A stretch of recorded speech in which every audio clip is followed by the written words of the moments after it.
Hello students, I am Iti and welcome to my channel, that is Iti Puri Sharma.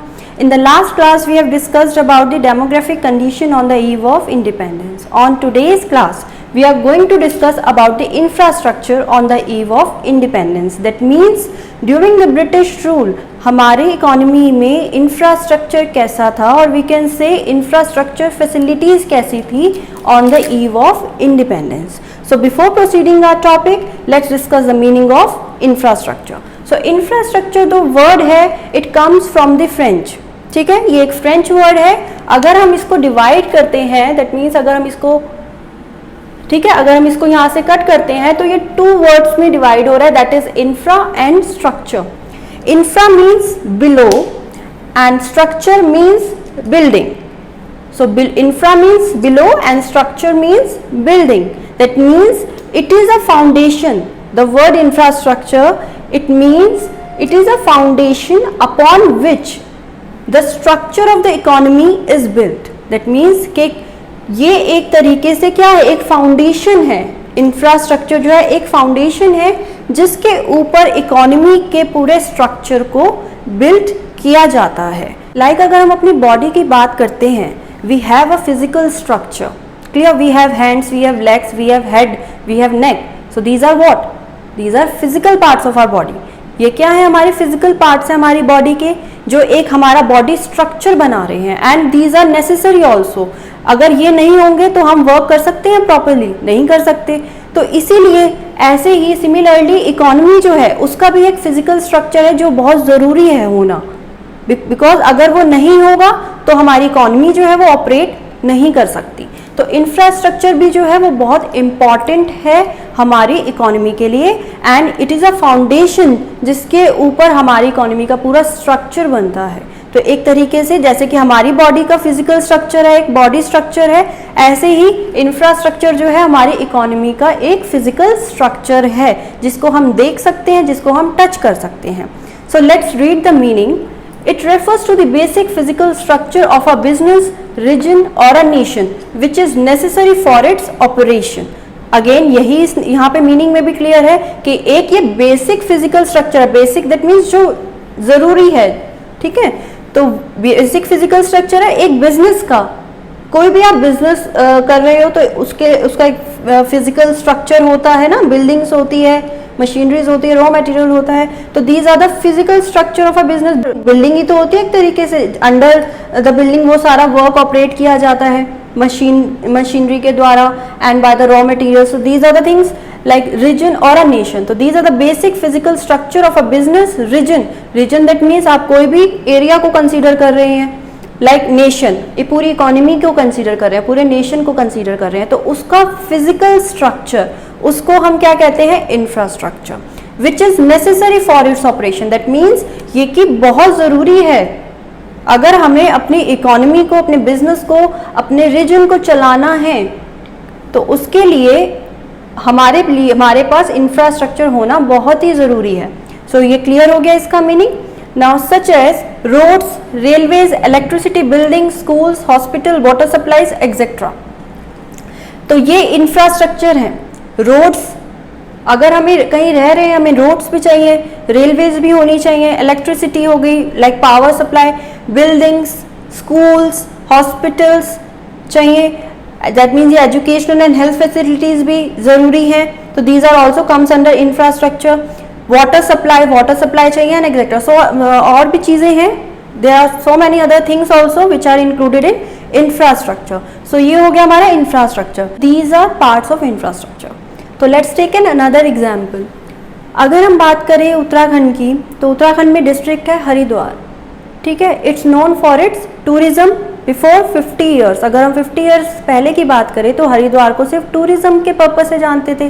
Pilgrims आते थे, tourist आते थे, they take path in the river Ganga. ठीक है, तो ये चीज़ें होती थी. अब क्या हुआ, इन 2002 यहाँ पे इंडस्ट्रीज डेवलप होती रही, इंडस्ट्रीज आई, डेवलपमेंट हुआ इंडस्ट्रीज का. लाइक 2002 में सिडकुल बना.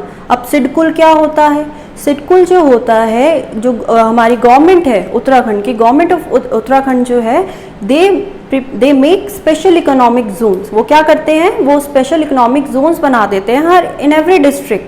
ठीक है, वो स्पेशल इकोनॉमिक जोन्स बनाते हैं। उसमें क्या होता है कि जो भी फैक्ट्रीज लगाना चाहते हैं, इंडस्ट्रीज बनाना चाहते हैं, अपना प्लांट लगाना चाहते हैं, तो उनको जो थी है government of Uttarakhand, they allot land at a subsidised rate.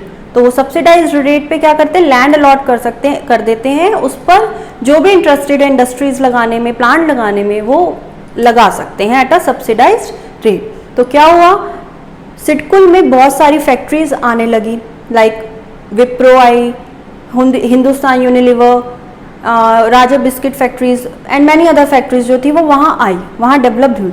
अब उससे क्या हुआ, आसपास का जो एरिया था, उसके आसपास जो था वो डेवलप हुआ। क्लियर, ऑफिसेज बने, उनके ऑफिसेज सेटअप हुए आसपास के एरिया में, दैट मीन्स बिल्डिंग बनी, ठीक है, ऑफिसेज सेटअप हुए। अब जब इंडस्ट्रीज आई तो अब उसमें काम करने के लिए भी चाहिए, लेबर चाहिए, एम्प्लॉयज़ चाहिए, तो उनके लिए एम्प्लॉयज़ अपॉर्चुनिटी जनरेट हुई हरिद्वार में, तो वो चीज़ें हुई। अब जब एम्प्लॉयज़ आए तो उनको रहने के लिए भी घर चाहिए कि फैक्ट्रीज के पास हो, तो हाउसिंग फैसिलिटीज़ उनको मिली, तो आसपास घर भी बने वहाँ पर, जो एरिया पहले जहाँ पर कुछ नहीं था वहाँ पे अब घर भी बने।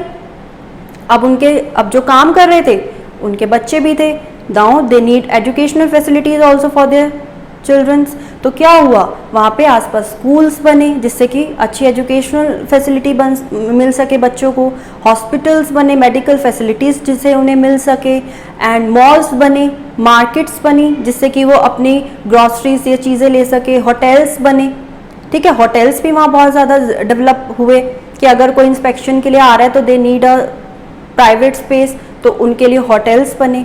तो ये चीज़ें जो थी डेवलपमेंट हुई, रोड्स बनी, जो थी रोड्स बनी जिससे कि जो ट्रेवल है, जो डिस्टेंस है एम्प्लॉयज़ और उसकी फैक्ट्रीज के बीच में वो अच्छे से वो कवर कर सके, तो इससे क्या हुआ, रोड्स भी डेवलप हुई। तो ये चीज़ें जो थी वो बनी, क्लियर, ये चीज़ें बनी, इंडस्ट्रीज आई, इंफ्रास्ट्रक्चर डेवलप हुआ आसपास के एरिया का। तो इससे क्या हुआ, हरिद्वार तो छोटा सा है, तो एक तरीके से डेवलपमेंट हुई हरिद्वार में इंडस्ट्रीज की आने की वजह से। तो ये था, इस तरीके से हम कह सकते हैं कि इंडस्ट्रीज के लिए इंफ्रास्ट्रक्चर बहुत ज़्यादा ज़रूरी होता है, इट इज़ वेरी इंपॉर्टेंट। और वी कैन से इंफ्रास्ट्रक्चर जो है एक तरीके से बैकबोन है इंडस्ट्रीज की, क्लियर, इंफ्रास्ट्रक्चर बहुत ज़्यादा इंपॉर्टेंट है हमारी इंडस्ट्रीज के लिए। अगर हमारा इंफ्रास्ट्रक्चर अच्छा होगा तो इंडस्ट्रियल डेवलपमेंट होगी। तो ड्यूरिंग द ब्रिटिश रूल क्या था, इंडस्ट्रियल डेवलपमेंट ही तो नहीं था। In the previous lecture under occupational structure हमने डिस्कस किया कि ओनली 10% शेयर था सेकेंडरी सेक्टर का, दैट मीन इंडस्ट्रियल सेक्टर का। क्यों था, क्योंकि ब्रिटिशर्स इंफ्रास्ट्रक्चर ही नहीं अच्छा था। तो जब इंफ्रास्ट्रक्चर ही नहीं अच्छा था तो इंडस्ट्रीज कैसे डेवलप कर रहे थे, वो कहाँ कर रहे थे, तभी डेवलपमेंट भी नहीं था, ओनली 10% शेयर था। So the condition of infrastructure during colonial period was very poor, बहुत ही ज़्यादा पुअर कंडीशन थी हमारे इंफ्रास्ट्रक्चर की। सिर्फ ब्रिटिशर्स ने खुद के सेल्फ इंटरेस्ट को फुलफिल करने के लिए कुछ इंफ्रास्ट्रक्चर पर इन्वेस्ट किया हुआ था, कुछ इंफ्रास्ट्रक्चर की डेवलपमेंट की थी, जैसे कि railways, ports, water transport, post and telegraph did develop. That means ये कुछ इंफ्रास्ट्रक्चर थे, बेसिक इंफ्रास्ट्रक्चर, जिन पे ब्रिटिशर्स ने इन्वेस्टमेंट की थी। क्यों की थी, अब उनका सेल्फ इंटरेस्ट क्या था, जो हम स्टार्टिंग से ही पढ़ते आ रहे हैं कि वो रॉ मटेरियल को एक्सपोर्ट करना चाहते थे ब्रिटेन में एंड इंपोर्ट करना चाहते थे finish product into the Indian market. तो ये चीज़ें वो करना चाहते थे। अब इस इंटरेस्ट को फुलफिल करने के लिए उन्हें वो कन्वीनियंट तरीके से एक्सपोर्ट इंपोर्ट करना था, तो उसके लिए कुछ उन्होंने बेसिक इंफ्रास्ट्रक्चर जो था उन पर इन्वेस्ट किया। तो let's proceed towards a first point. Contribution था ब्रिटिशर्स का हमारी इकोनॉमी में, क्योंकि before the advent of the Britishers हमारी इकोनॉमी में रेलवे इंट्रोड्यूस नहीं हुआ था। तो ये एक तरीके से हमारी इकोनॉमी की डेवलपमेंट के लिए भी अच्छा था। तो एक चीज़ जो थी जो उन्होंने अच्छी करी थी रेलवे को लाकर, क्योंकि हम इतने सारे लेक्चर्स में देखते आए, चाहे एग्रीकल्चरल सेक्टर हो, चाहे इंडस्ट्रियल सेक्टर हो, चाहे ऑक्यूपेशनल स्ट्रक्चर हो, ये चीज़ें हम देखते आए हैं। तो इसमें हमने क्या देखा कि उन्होंने हमारी इकोनॉमी को डिस्ट्रॉय किया है ना। तो यहाँ पे इंफ्रास्ट्रक्चर में उन्होंने कुछ डेवलपमेंट करी थी हमारी इकोनॉमी की, वो भले ही उनका सेल्फ इंटरेस्ट था, इसमें अपने ही सेल्फ इंटरेस्ट की वजह से उन्होंने ये बेसिक इंफ्रास्ट्रक्चर में डेवलपमेंट की, लेकिन हमारी इकोनॉमी में इंफ्रास्ट्रक्चर डेवलप हुआ। तो रेलवेज जो था एक पॉजिटिव कंट्रीब्यूशन था bye the Britishers. So it was introduced in India in 1850 by the British government. जो रेलवे था वो कब इंट्रोड्यूस किया गया इंडिया में? इन 1850 and by the British government के द्वारा।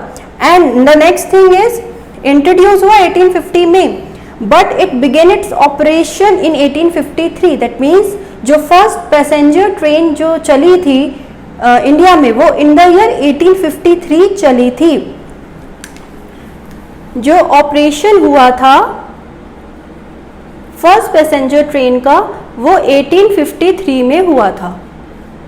फर्स्ट पैसेंजर ट्रेन जो थी from Bombay to Thane run की थी first passenger train. Then the next point is it broke geographical and cultural barriers. ये एक पॉजिटिव चीज थी कि now people can move from one place to another, वो लॉन्ग डिस्टेंस कवर कर पा रहे थे। एंड कल्चरल बैरियर्स और जो जोग्राफिकल बैरियर्स थे वो हट गए थे। कल्चरल बैरियर्स लाइक आप किसी भी लाइक आप नॉर्थ के हो तो आप साउथ जा सकते हो, तो डिफरेंट कल्चर्स है हर किसी का, चाहे नॉर्थ में जाओ, साउथ में जाओ, वेस्ट में जाओ, डिफरेंट कल्चर है। तो वो बैरियर्स जो थे कि हम नहीं जा पा रहे थे before the introduction of railways के आने से पहले हम नहीं जा पा रहे थे, तो उससे क्या हुआ यहाँ पे पीपल जो थे वो they can move from one place to another. Next is it fostered commercialization of Indian agriculture which adversely affect the self-sufficiency of the village economies in India। तो क्या हुआ जब रेलवेज आई तो उसने क्या करा, कमर्शलाइजेशन तो एग्रीकल्चर में हो ही रहा था। जब हमने एग्रीकल्चरल सेक्टर में पढ़ा था कि कमर्शलाइजेशन हुआ था एग्रीकल्चर में, पहले जो फार्मर्स थे वो फूड क्रॉप्स को प्रोड्यूस करते थे, अब वो क्या कर रहे हैं, अब वो कैश क्रॉप को प्रोड्यूस कर रहे हैं। क्यों? क्योंकि उसमें उन्होंने ब्रिटिशर्स ने उन्हें कहा ये प्रोड्यूस करने के लिए। तो अब क्या हो रहा था, कैश क्रॉप का हो रहा था। पहले वो अपनी सेल्फ सफिशिएंसी को फुलफिल कर लेते थे फूड ग्रेन्स को प्रोड्यूस करके, बट अब जब कमर्शियलाइजेशन हुआ एग्रीकल्चर में, दैट मीन्स जब कैश क्रॉप उगाए गए, जब उनको प्रोड्यूस किया गया तो उनको बूस्ट मिला। दैट मीन्स कि अब वो वहाँ से इजीली जो है और रेलवेज के थ्रू वहाँ से जो भी कैश क्रॉप का प्रोडक्शन हो रहा है वहाँ से उन्हें कलेक्ट कर सकते हैं एंड उसको कहाँ ट्रांसपोर्ट करेंगे, टू द पोर्ट, और फिर पोर्ट से वो एक्सपोर्ट होगा इनटू द ब्रिटेन। तो ये चीज़ हो रही थी, क्लियर। तो इसलिए इसमें क्या हुआ, commercialisation of Indian agriculture, commercialisation था एग्रीकल्चर में, उसको इसने क्या करा, बूस्ट किया। रेलवेज के आने की वजह से इसे और ज़्यादा बूस्ट मिला। देन इससे क्या हुआ, जो सेल्फ सफिशिएंसी थी of the village economies in India, that means जो भी सेल्फ सफिशिएंसी थी इंडियन इकोनॉमी की, जो विलेजेस थे वहाँ पे उनकी सेल्फ सफिशिएंसी पर अफेक्ट हुआ। लोग जो पहले फूड ग्रेन को कल्टीवेट करके अपना सेल्फ कंजम्पशन कर रहे थे, अब वो कैश क्रॉप से नहीं हो रहा था, क्लियर। तो ये चीज़ अफेक्ट हुई रेलवे के आने की वजह से, क्योंकि कमर्शलाइजेशन की वजह से ये चीज़ अफेक्ट हुई और कमर्शलाइजेशन को बूस्ट किसने किया, रेलवेज ने किया। So the next point is, railways जब इंट्रोड्यूस हुई तो जो एरियाज जहाँ पे फेमाइंस आ जाते थे, जहाँ पे ड्रॉट्स आ जाते थे, तो उससे क्या हुआ कि नाउ फूड ग्रेन्स को हम इजीली ट्रांसफ़र कर सकते हैं, ट्रांसपोर्ट कर सकते हैं through railways across different parts of the country, clear, in order to help them in the time of famines. तो इनको हम हेल्प कर सके फेमाइंस के टाइम पर, तो ये चीज़ भी हमारी रेलवेज में हुई। Then the next point is the volume of India's export undoubtedly expanded. That means जो भी हमारी इकोनॉमी में एक्सपोर्ट हो रहे थे, फॉरेन ट्रेड हो रहा था, उसको भी बूस्ट मिला, वो भी बढ़ा। क्यों? क्योंकि रॉ मटेरियल एक्सपोर्ट हो रहे थे बहुत ज़्यादा हमारी इकोनॉमी से ब्रिटेन को, तो इसको भी बूस्ट मिला। तो रेलवेज अगेन जैसे मैंने यहाँ बताया था, फार्म एंड फील्ड से कलेक्ट करते थे रेलवेज के थ्रू एंड पोर्ट में ट्रांसपोर्ट करते थे। तो यही ट्रेड जो था वो हमारा बड़ा, एक्सपोर्ट हमारा बड़ा, और इससे हमारी जो इकोनॉमी है उसको अफेक्ट हुआ। दैट मीन्स ब्रिटिशर्स को रेलवे के आने की वजह से ज़्यादा फायदा हुआ, उनको ज़्यादा एडवांटेजेस हुई रेलवे से rather than the Indian people. Indian peoples को इतनी एडवांटेजेस नहीं थी जितनी कि ब्रिटिशर्स को थी। तो ये चीज़ें हो रही थी हमारी इकोनॉमी में, तो it led to the huge economic losses to the Indian economy. तो इंडियन इकोनॉमीज को लॉस हो रहा था। क्यों हो रहा था? क्योंकि जो भी एक्सपोर्ट से सरप्लस आ रहा था, जैसे कि हमने पढ़ा था फॉरेन ट्रेड में कि जो भी सरप्लस आ रहा था वो अपने खुद के कामों में यूज़ करते थे, अपने सेल्फ इंटरेस्ट के लिए वो उसे यूज़ करते थे उस सरप्लस को, ना कि इंडिया की डेवलपमेंट के लिए। तो यही चीज़ें हो रही थी। उन्होंने कुछ इंफ्रास्ट्रक्चर बनाए थे जिसमें से एक रेलवे था, और इसको भी उन्होंने इसलिए बनाया था जिससे कि वो अपने मोटिव जो है उनका बेसिकली एक्सपोर्ट एंड इम्पोर्ट का वो अचीव कर सके। तो it led to the huge economic losses to the Indian economy. Now move on to the next point, that is road. तो ब्रिटिशर्स ने क्या किया था, ब्रिटिशर्स ने रोड्स की डेवलपमेंट करी थी। ब्रिटिशर्स के आने से पहले जो इंडिया की जो रोड थी, it was not fit for modern transportation. That means उसमें वो अपनी ट्रांसपोर्टेशन एक्टिविटीज़ जो है, जैसे रॉ मटेरियल को पोर्ट तक ले जाना एंड फिनिश प्रोडक्ट को मार्केट तक ले जाना, तो ट्रांसपोर्टेशन जो था वो अच्छा नहीं था। तो उन्होंने क्या करा, देन उन्होंने रोड्स की डेवलपमेंट करी। डेवलपमेंट क्यों करी, अगेन उन्होंने इसलिए डेवलपमेंट नहीं करी कि इंडियन पीपल जो है, इंडियन पॉपुलेशन जो है वो उसकी एडवांटेज ले सके, उसका फ़ायदा उठा सके, बट उन्होंने इसलिए किया था क्योंकि उसके पीछे उनका कॉलोनियल इंटरेस्ट, सेल्फ इंटरेस्ट था, कॉलोनियल इंटरेस्ट था। तो वो क्या था, first is for mobilising the army within India. That means वो क्या करना चाहते थे, इसलिए उन्होंने रोड्स बनाई for mobilising the army. That means जो भी आर्मी होती थी under their control within India, वो मोबिलाइज कर सकते। That means from one place to another place वो उनका मूवमेंट हो सके कन्वीनियंटली, तो इसलिए उन्होंने रोड्स को बनाया था। एंड जो उनका नेक्स्ट मोटिव था, that is shifting of raw material. That means कि जो भी रॉ मटेरियल बन रहा है इन द फील्ड और फार्म, जहाँ पे भी बन रहा है, वहाँ से वो ले जा सके from the country side. Country side means interior of the interior parts जो हैं कंट्री के, जहाँ पे ये प्रोडक्शन एक्टिविटीज़ हो रही हैं, ठीक है, वहाँ से वो रॉ मटेरियल को ईजिली रोड्स के थ्रू ले जा सके to the nearest railway station and port. जो भी पोर्ट पे या रेलवे स्टेशन पे या पोर्ट पे जहाँ पे भी वो ले जाना चाहते हैं, इसको ले जा सके कन्वीनियंटली। तो इसलिए उन्होंने रोड्स का डेवलपमेंट किया। बट येस, उन्होंने ये जो डेवलपमेंट करा रोड्स का, वो सारी इंडिया में नहीं किया था।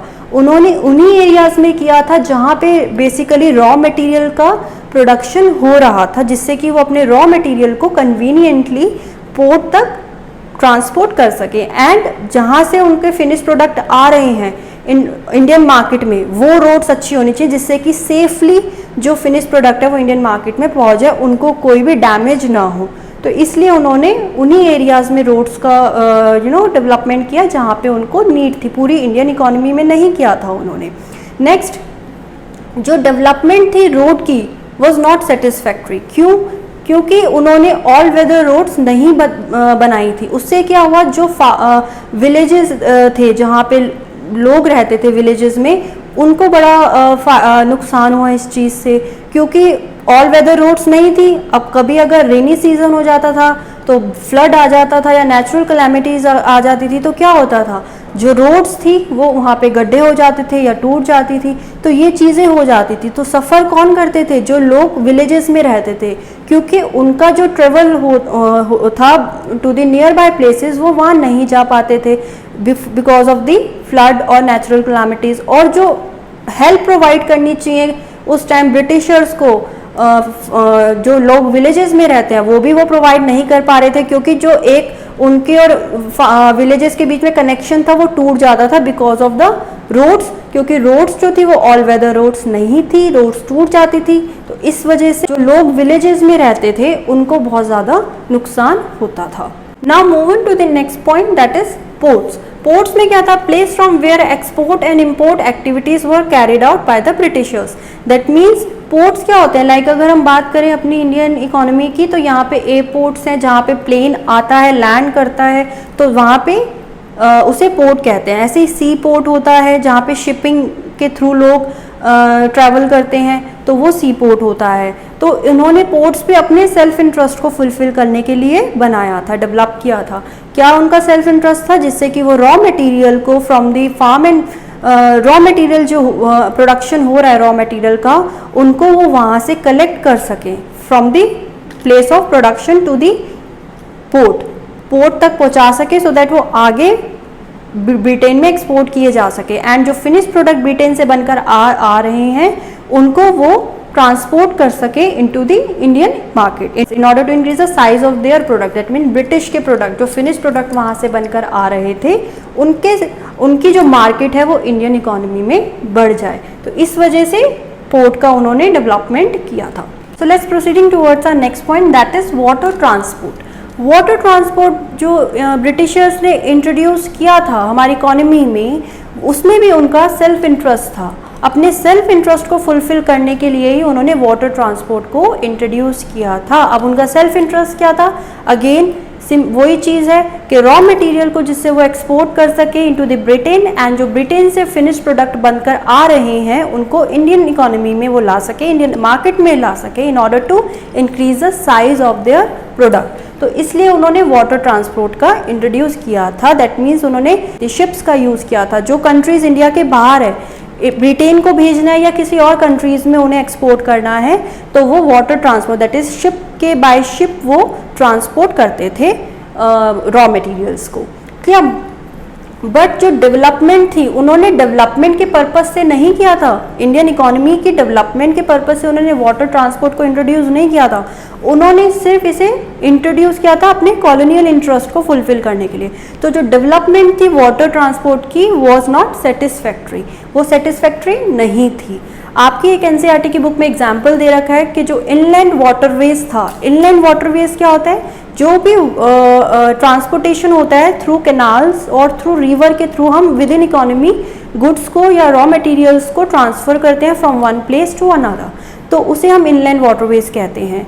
तो ये जो वाटरवेज, इनलैंड वाटरवेज बनाया था ब्रिटिशर्स ने इंडियन इकोनॉमी में, जिसमें उनकी बहुत ह्यूज कॉस्ट लगी थी।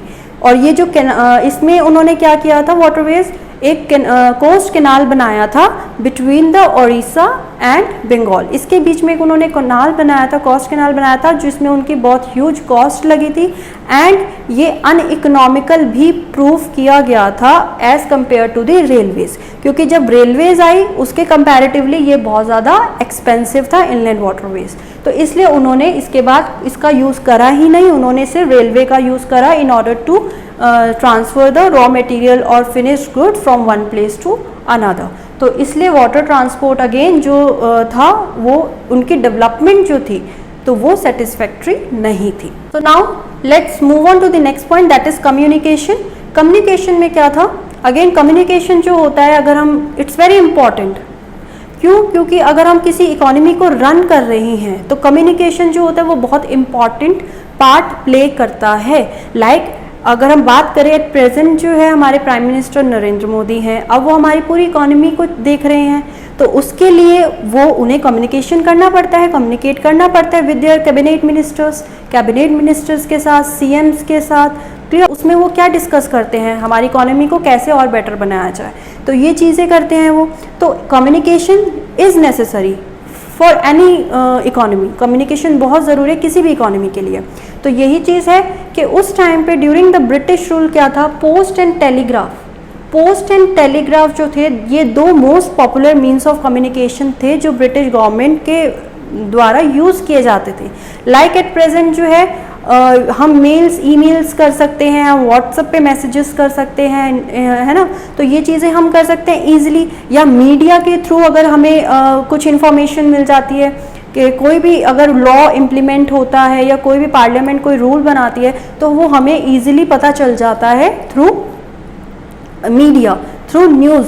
तो हमें इन चीज़ों के बारे में जो भी इम्पॉर्टेंट इन्फॉर्मेशन होती है वो पता चल जाती है। तो पहले क्या यूज़ होता था, पोस्ट एंड टेलीग्राफ। तो now first is electric telegraph. Electric telegraph was introduced at a high cost to serve the purpose of maintaining law and order. इसमें क्या है कि इलेक्ट्रिक टेलीग्राफ को इंट्रोड्यूस किया गया ह्यूज कॉस्ट में, मतलब कि ये एक तरीके का इंस्ट्रूमेंट था। अब बेसिकली इसे समझने से पहले मैं आपको एक चीज़ समझा देती हूँ। लाइक जब इंडिया में क्या हुआ था, प्राइम मिनिस्टर नरेंद्र मोदी को एक बहुत इंपॉर्टेंट इन्फॉर्मेशन बतानी थी इंडिया के पॉपुलेशन को। जब उन्होंने डिमोनेटाइजेशन किया था तो उसमें क्या हुआ था, 500 and 1000 के नोट्स जो थे उन्होंने बंद कर दिए थे from the very next day. तो ये जो इन्फॉर्मेशन थी वो बहुत ज़्यादा इम्पॉर्टेंट थी जो उन्हें क्विकली स्प्रेड करनी थी इनटू द इकोनॉमी। तो इसलिए उन्होंने मीडिया की हेल्प ली। तो हमने जब न्यूज़ चैनल देखा तो हमें ये इन्फॉर्मेशन मिली कि ये नोट्स जो हैं वो बंद हो गए हैं। तो उन्होंने क्या करा, उस टाइम मीडिया की हेल्प ली, है ना। तो इसी तरीके से जो ब्रिटिश गवर्नमेंट को कोई ऐसी इंपॉर्टेंट इन्फॉर्मेशन स्प्रेड करनी होती थी for maintaining law and order. That means अगर वो कहीं किसी एरिया में या किसी भी स्टेट में या पूरी इकोनॉमी में वो अगर कोई भी लॉ एंड ऑर्डर कुछ भी इम्प्लीमेंट करना चाहते थे तो वो इलेक्ट्रिक टेलीग्राफ का यूज़ करते थे कम्युनिकेशन के लिए, कि जिससे कि क्विकली लोगों को वो लॉ और जो भी लॉज इम्प्लीमेंट होने हैं उसके बारे में पता चल सके। Similarly postal services, postal services क्या होता है, लाइक आज के टाइम पे हम क्या यूज़ करते हैं, ईमेल्स का यूज़ करते हैं ना। कोई भी मैसेजेस हमें पहुंचाना हो या कोई लेटर हमें भेजना हो, अगर हमें कहीं जॉब के लिए अप्लाई करना है तो हम अपना CV या रिज्यूमे भी, अपनी जॉब प्रोफाइल भी हम ईमेल्स के थ्रू हम उनके ईमेल ID पे सेंड कर देते हैं। तो इस तरीके से बहुत क्विकली हम यूज़ करते हैं। पहले के टाइम पे क्या होता था, अगर हमें कोई इन्फॉर्मेशन भेजनी है किसी को, जिसमें जो क्विकली हम नहीं चाहते कि उसमें अगर डिले भी हो जाए तो कोई बात नहीं, तो वहाँ पे पोस्टल सर्विसेज का यूज़ होता था। जैसे लोग लेटर्स लिखते थे, अगर उन्हें कहीं किसी एरिया में भेजना होता था वो फिर क्या करते थे, लेटर लिखते थे, फिर उसे पोस्ट ऑफिस में जाके सबमिट कराते थे, सो दैट वो फिर विद इन 2-3 डेज वो वहाँ पहुँच जाता था। जैसे कि अगर हमें कोई फॉर्म भरना है, जो फिजिकल फॉर्म है हम उसे फिल करेंगे, हमें उसे स्पीड पोस्ट कराना है तो हम पोस्ट ऑफिस में जाके उसे सबमिट कर देंगे तो वो विद इन 1 और 2 डेज वो स्पीड पोस्ट के थ्रू पहुंच जाएगा। तो ये चीज़ होती थी। अब पहले के टाइम पे क्या होता है था कि ईमेल्स और ये चीज़ें तो होती नहीं थी कि इमीडिएटली व्हाट्सअप कर दिया या ईमेल के थ्रू हमने इन्फॉर्मेशन कोई मैसेजेस हमने भेज दिए। तो पहले के टाइम पे जो होता था पोस्टल सर्विसेज चलती थी, पोस्ट के थ्रू जो था लेटर्स और मैसेजेस को ट्रांसफ़र किया जाता था। बट ये भी जो था इनएडुकेट था during the British rule. Inadequate क्यों था, क्योंकि ये सिर्फ ब्रिटिशर्स के द्वारा ही यूज़ किया जा रहा था, इंडियन पीपल के लिए ये फैसिलिटीज़ नहीं थी। तो सिर्फ ब्रिटिशर्स जो थे अपनी इम्पॉर्टेंट इंफॉर्मेशन को थ्रू इलेक्ट्रिक टेलीग्राफ और पोस्टल सर्विसेज के थ्रू वो स्प्रेड करते थे। इस पॉइंट के साथ हमारा आज का topic that is infrastructure on the eve of independence वो ख़त्म होता है। जैसे कि हमने इसमें पढ़ा कि इसका मीनिंग क्या होता है, देन हमने इसमें पढ़ा कि ड्यूरिंग द कॉलोनियल पीरियड कौन कौन से बेसिक इंफ्रास्ट्रक्चर्स जो थे ब्रिटिशर्स ने डेवलप करे थे, उसके बारे में हमने यहाँ पे सब पढ़ा। ठीक है, I hope you all understood this topic. In the next class we are going to discuss about the positive contribution made by the Britishers in India. Thank you.